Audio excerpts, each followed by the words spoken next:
Hello everybody, welcome to this second season of the Sena TV Web English shows, where you'll have the opportunity to learn and practice your English, but this time it will be a specialized English in different subjects such as gastronomy, TV production, finances, business English, tourism, mechanics, art, theater, health, fashion, and much more.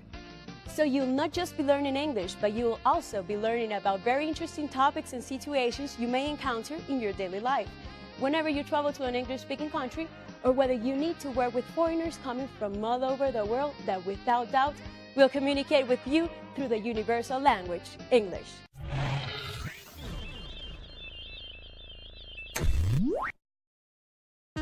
Hoy, capítulo 1. Bilingüismo, inglés. One of the greatest pleasures in life is definitely enjoying a delicious meal. Today we're going to see different aspects of the study of food and culture, gastronomy. But gastronomy is more than a science.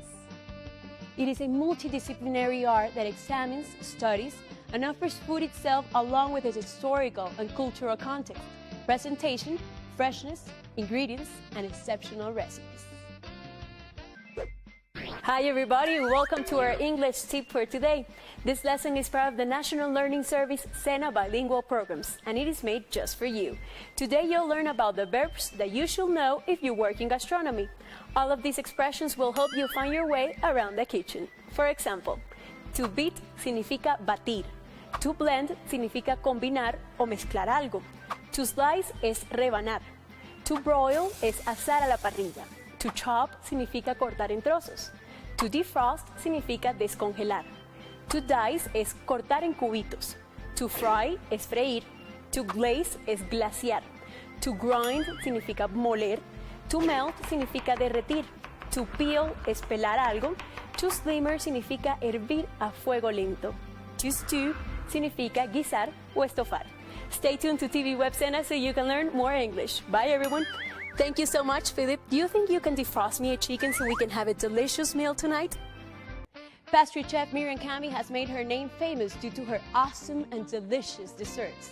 Her book, called The Book of Miriam Cami, won a prize from the Gourmand World Cookbook Award, which is the most important award for gastronomy books worldwide. Our first guest for today is the daughter of this legend of the Colombian bakery business. Denise Cami has been working alongside her mom, the award-winning Miriam Cami, building an empire founded on delicious desserts that will make you want to indulge your sweet tooth every day. Today, she's going to teach us how to make a fantastic dessert made out of merengue.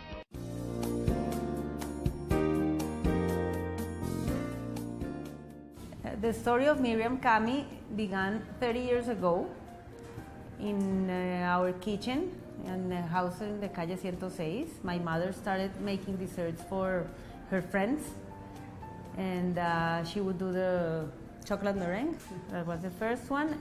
Then we began doing a little more variety of desserts, but we were doing that in our kitchen for at least 15 years.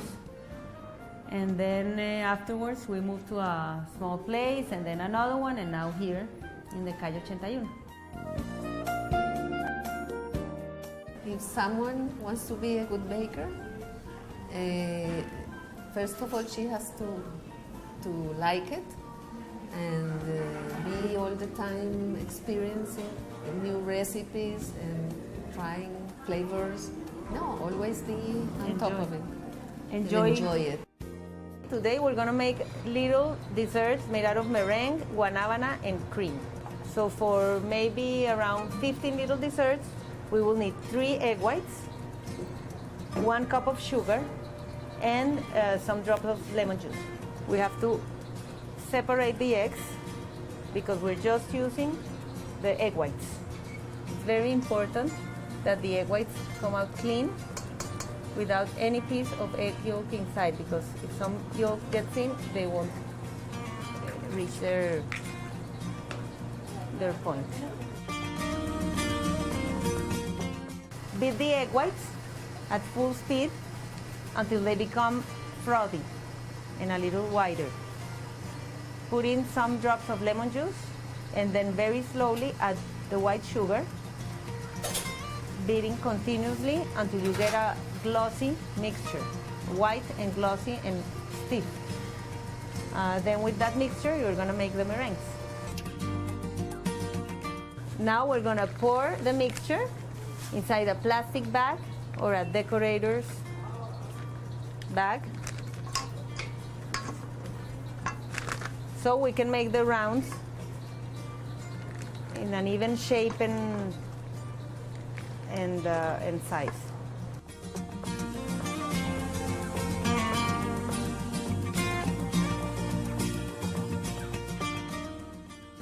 Prepare the baking sheet with aluminum foil and then make the rounds of meringue a little bit apart one of another so they don't stick together in the oven. The oven has to be preheated at very low temperature.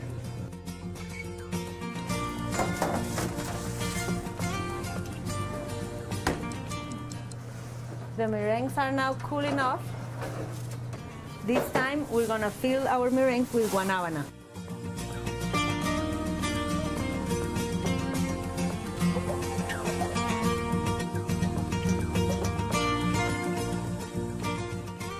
Another part of the filling is the fresh whipped cream.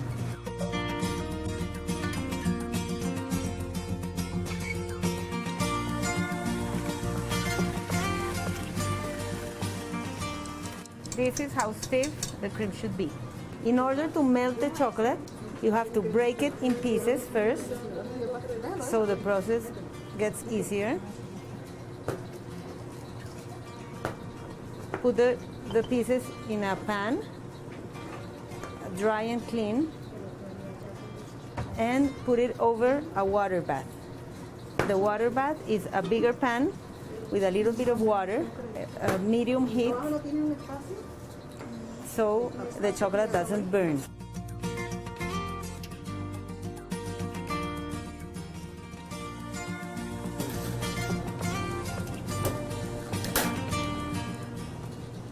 We are filling the meringues with some whipped cream. Then we're going to put in some guanábana, which is a Colombian fruit.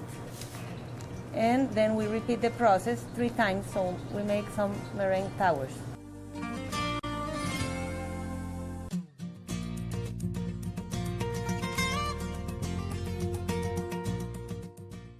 Top it with the meringue again and decorate with some melted chocolate.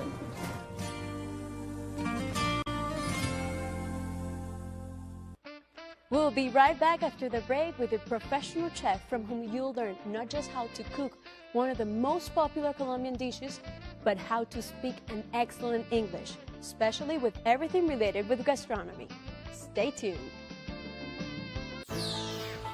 Do you know what to bake something means?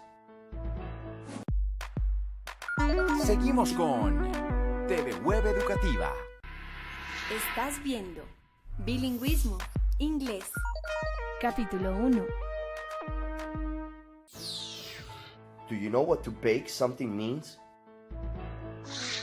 Bake. To bake means to cook in an oven or an oven-type appliance. Covered or uncovered containers may be used. Bake significa hornear. For example, she loves baking cookies for her kids. Martha is baking a birthday cake for her husband. One of the most popular Colombian dishes is called sancocho. The word sancocho comes from the Spanish verb sancochar, which means to parboil, that is the partial boiling of food in the cooking process. This famous sancocho is a traditional soup often considered a stew. It usually consists of large pieces of meat and vegetables served in a broth, which means caldo in Spanish. Today, I'm going to introduce you to a special chef. His name is Ivan Francisco Escobar. He studied gastronomy, he lived 10 years in the United States, has worked in hotels, restaurants, and today he has his own business, obviously related to what he loves the most, cooking. Take notes so you can be a good host and impress your friends with this delicious short rib sancocho. The short rib sancocho comes from the Caribbean coast of the country And most of the ingredients used in this particular dish come from that region. And that gives the sancocho a very distinctive taste and a strong personality. Now, the first step when it comes to cooking the sancocho will be taking care of the things that take the longest times. Items such as the short rib and the green plantains. We want the bone. The bone is what's going to give them that nice flavor, and it's going to make sure that that quiche just tastes great. Next step will be our green plantains. We're going to use about a tablespoon of salt. Fill this up until we can see the water. Make sure to close our lid, nice and firm. And now we can get ready to move on to our sancocho. I'm going to start with the sweet plantains. Okay, they're so sweet that if cooked together with the sancocho, we're definitely going to end up with a very sweet soup, and we don't want that. So we're just going to add these sweet plantains right here. Okay, no need of adding anything to cook that, just a little bit more water, and that will be all. Close the lid. I'm going to start just by showing you this yuca root, so beautiful. And what we're going to do is peel it, and we're ready to start building up our sancocho. Our ñame root is one of the other things I really like about the sancocho. It gives the soup a very distinctive taste. So we have our corn nice and rinsed and clean. And just like we did with everything else, we're going to go with inch-thick medallions.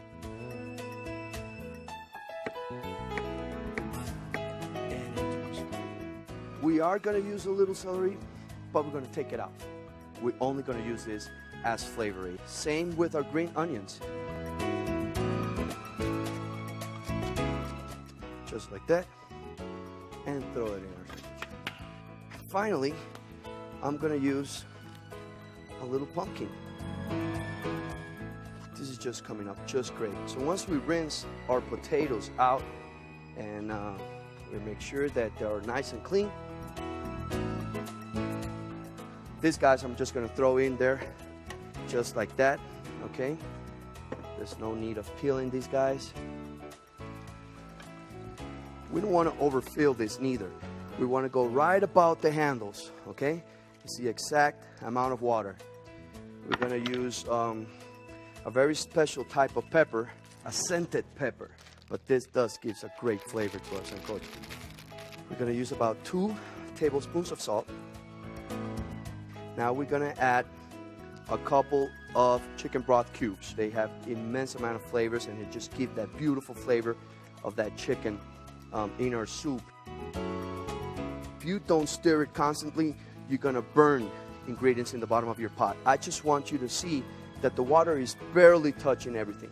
When it comes to seasoning, I like to put a little paprika. We're going to add some little bit of a complete seasoning as well. This comes with a little garlic powder and some salt. So let's go ahead and give this a taste. I'm going to use my measuring spoon.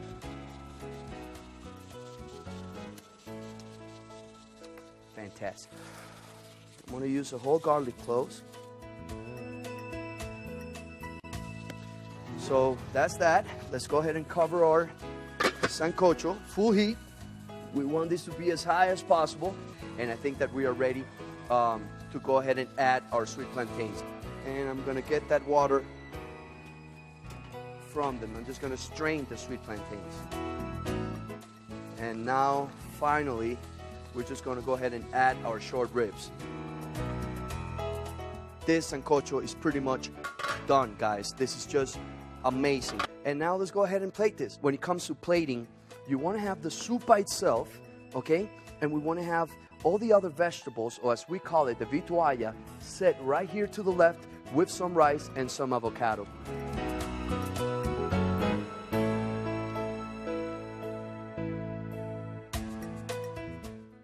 Amazing. There you have it. A short rib sancocho. We'll be right back after this short break with more entertainment, more gastronomy, and guess what? You'll have the chance to see some cocktails preparation. This is Cena TV Web. Don't move. Do you know what to boil something means? Estás viendo bilingüismo, inglés. Capítulo 1. Do you know what to boil something means? Boil. To boil means to heat a liquid until it reaches a temperature at which the vapor pressure is large enough that bubbles form in the inside of the body liquid. Boil significa hervir. For example, I am going to boil some water for my tea. I am going to boil some eggs for breakfast. Our following guest has a special fund for Mediterranean cuisine. His restaurant, Teatreria, serves the tastiest dishes the Italian gastronomy has to offer. Today, Andrés Herrera is going to tell us about his fascination with this type of cooking, and he will also teach us how to make an ossobuco. Let's see how you can cook at home this particular Italian dish.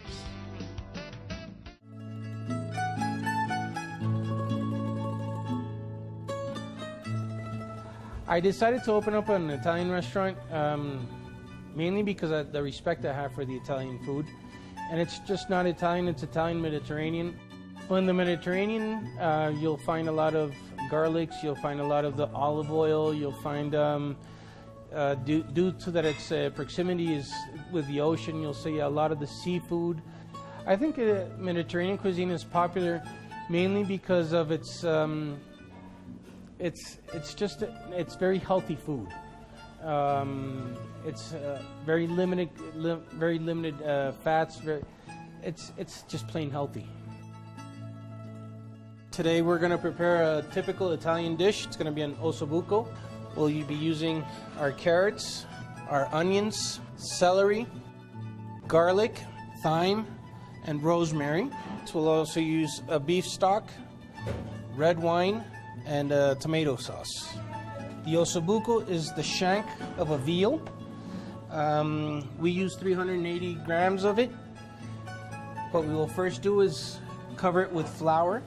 We're going to brown the veal shank first. This will take about 10 to 15 minutes. The browning will be a lot of the flavor in our sauce. Once we have browned our ossobuco, we take it out of our cooking pan and set it aside while we saute our vegetables, which have already been finely diced in a brunoise cut, which is a 2 centimeter by 2 centimeter cut. We will return our ossobucos to our pot, and what we will do, we'll take our red wine to lift all the juices that we have left inside our ossobuco, inside our pan.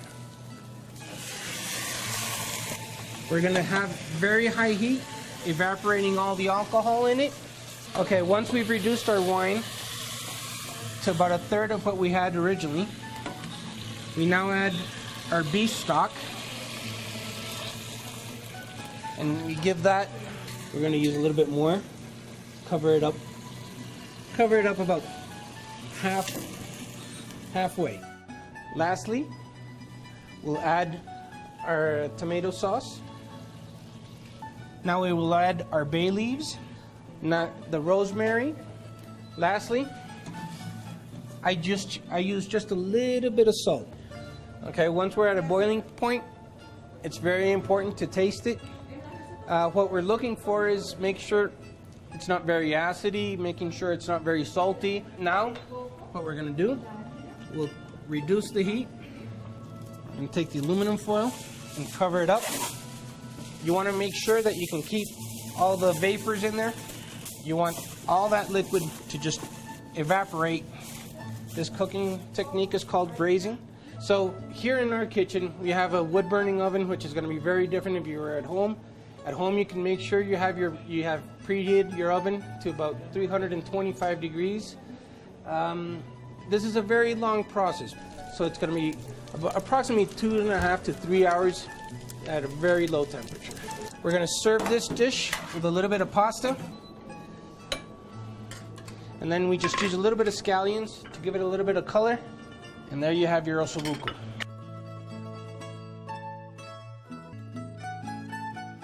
The cut of the ossobuco in itself, it's a very interesting cut. Usually, you'll use the veal which is a very tender animal, and it's a very young animal, where the bone marrow has yet not reached its calcification. So the ossobuco, in the proper veal ossobuco, you will eat the bone marrow and leave behind the hollow bone. That's what ossobuco actually means, is hollow bone. If you want to learn how to cook, go give yourself up at a restaurant. Tell them you want to learn how to cook. Spend time in an industrial kitchen. English is a very important factor to know in our profession, because I think it's become the international language that everybody speaks. English has become extremely important to look up recipes, to do a lot of research, to be able to communicate with colleagues in different parts of the world.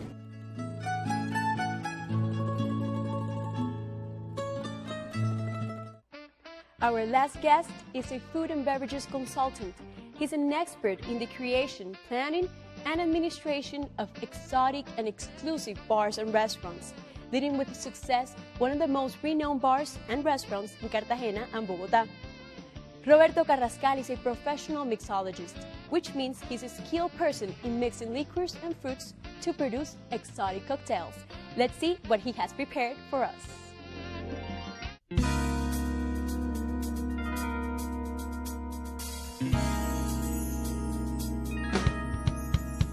Hello guys, welcome to my bar.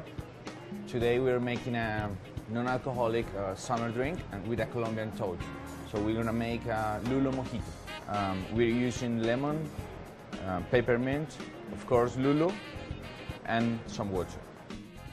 After you've done this, you're gonna divide the lulo in two pieces. One of them will be used to muddle into the Boston glass.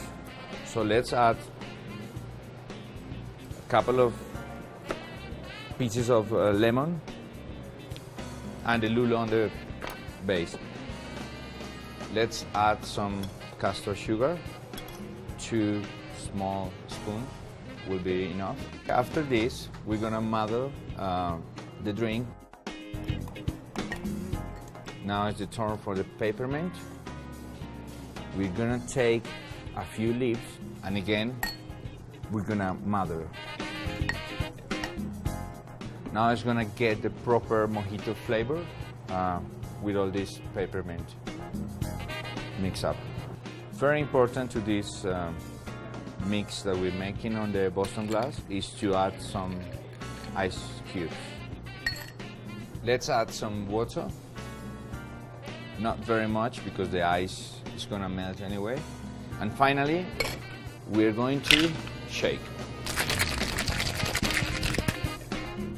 We break the Boston and shaker in the middle.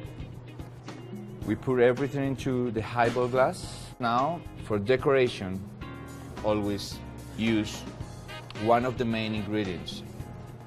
In this case, you can decorate with a lemon slice,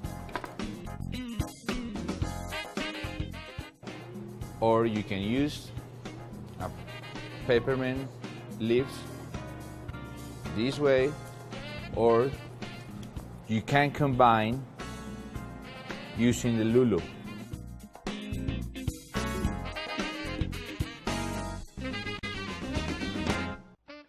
Well, that's all for today. We have reached the end of our show, and we hope that you will continue to join us on this journey through the English language in each one of its different subjects. See you next time, and have a nice day. Bye-bye.